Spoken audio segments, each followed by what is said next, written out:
Hi, my name is Ili Iziana and I will explain about topic 4, which is workplace attitude. Firstly, attitude. It represents the cluster of beliefs, assessed feelings, and behavioral intentions toward a person, object, or event.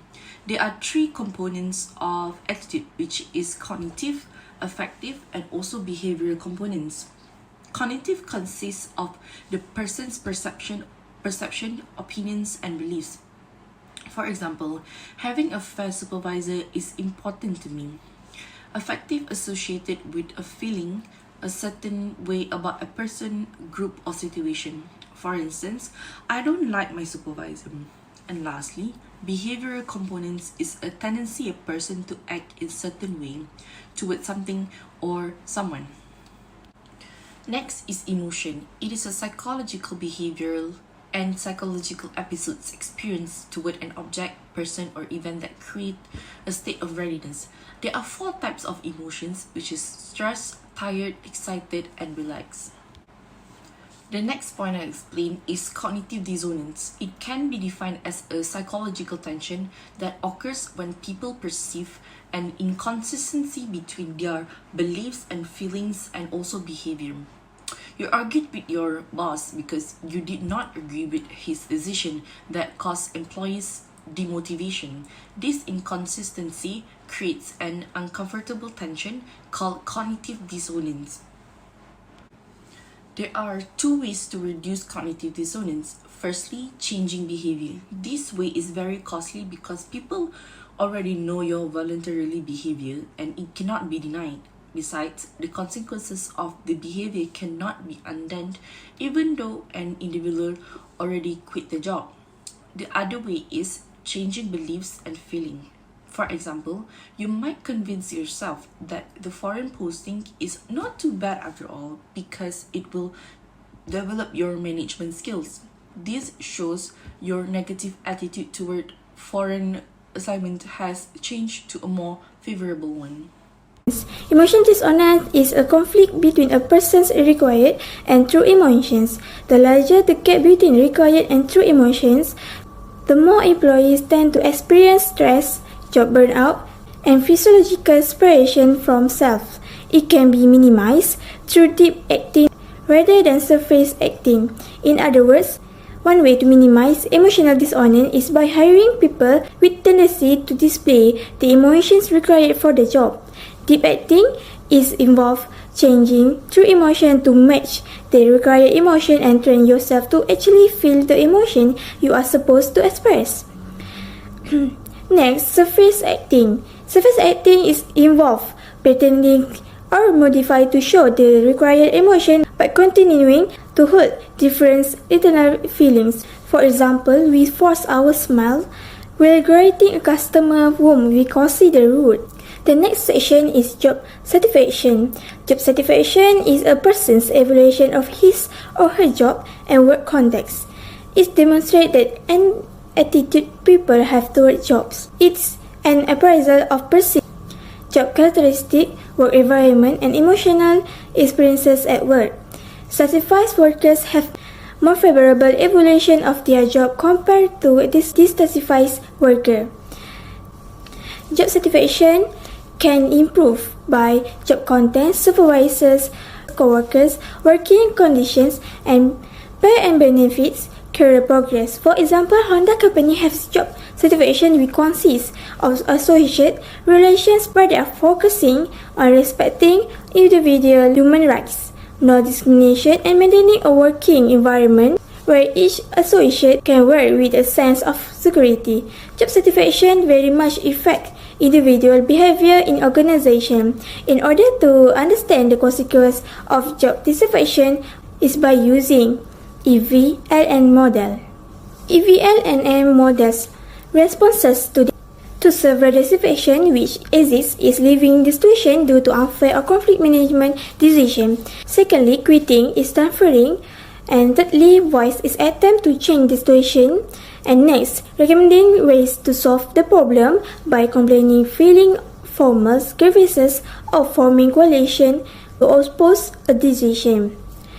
Other than that, loyalty. Loyalty is patiently waiting for the situation to improve or suffer in silence for the problem to work itself or solved by others. Apart from that, neglect. Neglect is reducing work efforts or paying less attention to quality. Last but not least, increasing absenteeism or lateness. Organizational commitment. There are several of organizational commitment, which affective commitment that refers to emotional attachment to or identification with and involvement in an organization, which a person's feeling of loyalty to the place where he or she works. Next, continuous commitment is believed that staying with the organization serves your personal interest because it would be too costly to quit. Choose to stay because the calculated value of staying is higher than the value of working somewhere else. In addition, normative commitment is obligation and lastly, responsibility of the employees. Building organizational commitment. There are several building organizational commitment which justice and support is applied humanitarian values fairness, courtesy, forgiveness, and moral integrity besides support employee well-being. Secondly, shared values is employees believe their values are congruent with organization domination value in order to motivate people to stay. Thirdly, trust. Trust refers to positive expectation one person toward another person in situations involving risks. For instance, job security with salary or insurance, support trust where employee trusts its leader. Another point is organizational comprehension is how well employee know from past or present future prerequisite to effective commitment. It's also open and rapid communication to keep update information more transparencies. Next, employee involvement refers to employees feel parts of company participate in decision that guides organization future. Also, involvement demonstrates trust of the employer to employee. My fellow friends, today I would like to explain about the chapter Motivation in Workplace. First of all, let me introduce myself first. My name is Nurhanisa Amira binti Abdul Hamid and my matric number is 2022815594. First of all, let's continue to our chapter which is Motivation in Workplace. I'm going to briefly explain about the definition of motivation. Motivation is an internal stage of the workers that activates the behavior and give its direction. It also can be defined as the desire and wants to energize someone or workers to make things happen even if they need to face obstacles. Moreover, the motivation itself has influenced the needs and desires on the intensity and direction of behavior. Intensity here means how hard does a person work to perform a chosen behavior, and direction explains about which behavior does a person choose to perform. Then moving on the next part, which is efforts that need to be done by the company to increase the employee motivation. The first efforts that can be made by the company is social benefits. These social benefits or employee benefits package may include the overtime, medical insurance, vacation, profit sharing, or the retirement benefits. The next point is which is giving reward to employees includes to express thanks with a public thank you, overtime off, or giving small gift to the employees. Not only that, to increase employees' motivation, the company also should include the ethical standards, which include obeying the company's role, effective communication, taking responsibility, trust, and the mutual respect. For your colleges at the workplace, the last point is should be giving training to improve the efficiency and productivity of employees. Well-trained employees should both the quantity and the quality performance. The next subtopic that I'm going to be presenting is challenges of motivating employees. There are three main points here that need to be focused on, which is revise the employment relationship, further organizations, and changing the workforce. As for employee relationship, it is legally linked between the employers and employees that should be done because of the globalization, the information technology, and corporate restructuring. It might turn to the undermines trust and also the commitment to the employees. Okay, then we're moving to the second point, which is flatter organizations. A flat organization refers to the organization's structure with few or no level of management and staff level employees. This thing happens because there are lower supervisors to monitor the performance and reduce the cost. The last one of challenge is changing the workforce. Change in the workforce means that the employee may need to adapt their recruitment, training, and management process so that they will bring the challenge to the employers because different people and different employees brings different expected. Here, we will move deeper to the needs-based theories that consist of 4 theories, which is the Maslow hierarchy of needs, ERG, McLean learning needs, and in needs the human rights. The first one is Maslow hierarchy of needs that captures 7 categories, most needs needed, but there are only 5 categories that is placed in the hierarchy. This hierarchy starts with the basic needs, then the security methods, and moves into a more complex human needs, which is physiological, safety, affections and belongingness, esteem, and the last one is self-actualization. The second theory is RG, that stands for existence, relatedness, and growth by Altifer. And a need hierarchies theory consists of 3 instinctiveness, which as I mentioned before, which is existence, relatedness, and growth. Growth explains about the desire for continued personal growth and development, and relatedness is related to the into the personal relationship. Then the last is existence, that is talking about the physiological and material wealth and the material wealth. About learning theory by McCarran, it consists of 3 needs, which is needs to achievement, needs for affiliation, and needs for power. People having this need have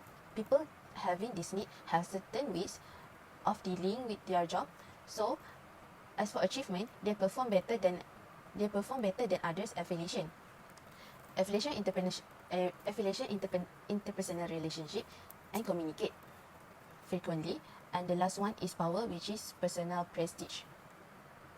Managers can motivate employees by knowing what kind of needs they have and provide them with a job that matches their needs. The last theory would be the innate human rights that have 4 draft theory, which is acquire and achieve, born and belongs, create and challenge, and the last one is defend and define. A motivation on innate human rights under the acquire and achieve is born and learn define incorporates both its emotions and relationality. Assalamualaikum and a very good day to Madam Ezrin. My name is Kak Adlan Besagiman. I will continue and proceed to the next part of motivation. The 4 drives theory, which is a motivation theory that innate the drive to acquire, bond, learn, and defend, that comprise both rational and emotional. 4 drives theory is divided into proactive and reactive. In proactive, there is a drive to acquire that contains on the need of keeping objects and experience as well as a basis of hierarchy and status. Next, drive to bond. Drive to bond comprise on the needs of forming relationship and social, which is a basis of social identity. And lastly, drive to learn. Drive to learn, which is a need of satisfaction, curiosity, and resolve conflict information that is in a basis of self-actualization. In reactive, there is a drive to defend, which is a basis of fight or flight, and it comprises the need to protect ourselves. Next, I will explain on the features of drive. In acquire, the drive works as a reward system that sharply differentiate the good performers from average and poor performers, and it tie rewards depends on the performance of employees. In bond, it works as a culture which fosters a mutual reliance and friendship between co-workers, value the importance of collaboration and teamwork, as well as encouraging a sharing of best practice. In drive to learn or comprehend, it works as a job design that are meaningful, and it fosters sense of contribution to the organization. And last but not least, drive to defend. It works as a performance management and resource allocation process, which will build a trust by being transparent in giving benefits to the employees, assignment, and other instruments. There are 3 features of for drive. First is innate and hardwired, and everyone has the features. Secondly, for drive is independent of each others, as there is no hierarchy of drive between them. And thirdly, the drive is a complete set. that contains all the drive in the model and none of them is excluded. Several implications of for drive and Maslow has been seen. In for drive, they provide a balanced opportunity for the employees to fulfill all the for drive at the same time. Employees also will constantly seeking on the fulfillment of drive, and we also able to avoid on having too much or too little opportunity that will be a resistant of change.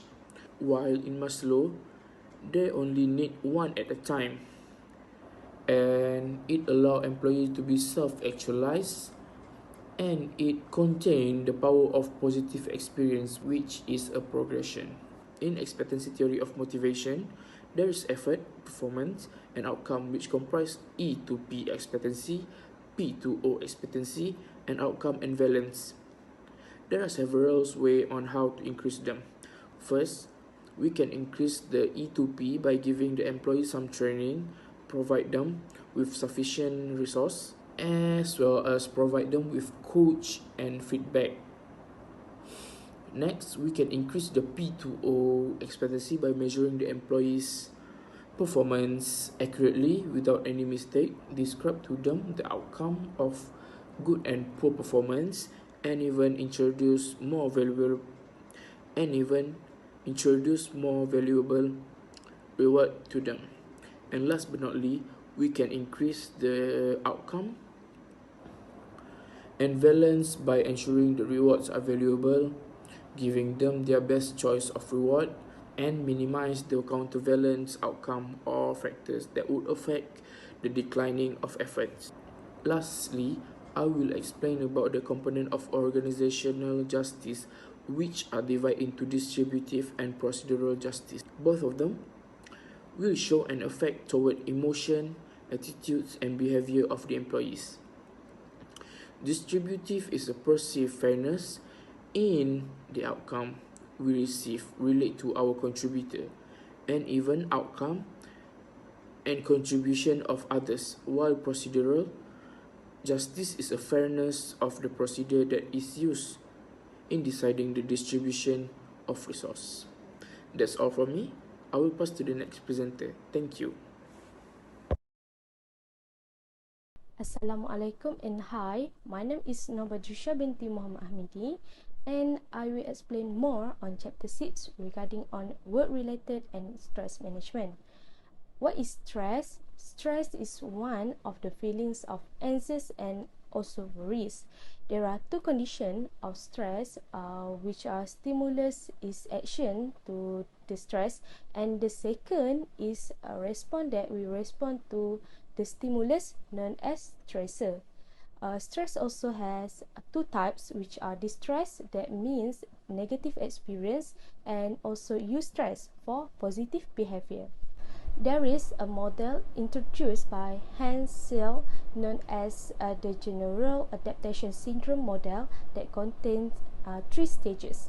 The first stage is for elaborations that activate the physiological stress. Second stage is resistance to remove stress, and the third stage is exhaustion that leads to long-term effects such as burnout. Next, stresses are known as the causes of the stress. There are 5 causes of stress, which are interpersonal stressor regarding on the sexual harassment. Secondly, task control stressor, which is high responsibility then have higher stress. Thirdly, role-related conflict between other parties or work. Fourthly, the organizational and physical environment stressor for the downsizing company and excessive noise. And lastly, non-work stressor, which related to time-based conflicts and others. There are consequences of the stress, which is physiological that affect hypertension, then behavioral that affect work performance, and lastly, psychological that causes depression. In conclusion, there are ways to manage stress in terms of work, which is to remove the stressor, withdraw the stressor, change stress perception, control stress consequences, and lastly, receive social support. That's all from me. Thank you.